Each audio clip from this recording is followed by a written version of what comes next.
A la comarca de la Vall d'Albaida, la coalició Compromís continua treballant per aconseguir nous ajuntaments a banda dels que ja ha governat estos 4 anys i dels que han estat presents sense representació municipal.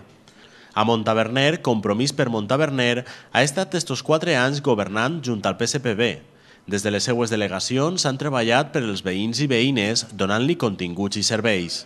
La campanya, la veritat és que està anant molt bé, estem molt contents, tenim moltíssima il·lusió, estem treballant el porta a porta, casa per casa, parlant amb tots els veïns, estan fent-nos moltes propostes i la veritat és que estem contentíssims i creiem que podem ser una opció de govern molt interessant per a Montaverner. Ara es tornen a presentar amb el seu cap de llista, Josep Sanchis, amb l'experiència d'estos 4 anys i amb l'il·lusió que els permetrà treballar 4 anys més per la seva població. Mira, és interessant també plantejar la possibilitat de que portem en la campanya del tema d'educació els llibres de text gratuïts per a l'ESO.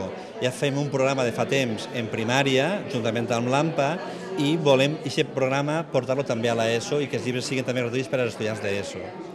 Una de les noves poblacions a les que s'ha format una agrupació ha sigut a El Palomar. Bloc Compromís per El Palomar inicia un nou camí amb la candidatura que han presentat encapçalada per Joan San Carlos. Estem en la recta final, els ànims són alts, l'equip ha treballat molt i, en fi, hi ha confiança. Estos homes i dones han preparat un programa electoral amb propostes per a tots els veïns i veïnes.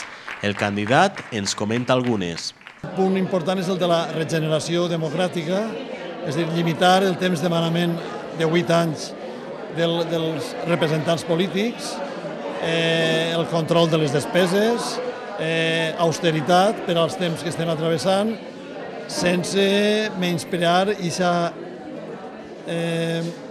dedicació o sensibilitat als assumptes socials.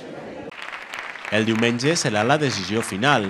Els veïns i veïnes de cada població donaran la seva opinió de qui deu governar els propers 4 anys.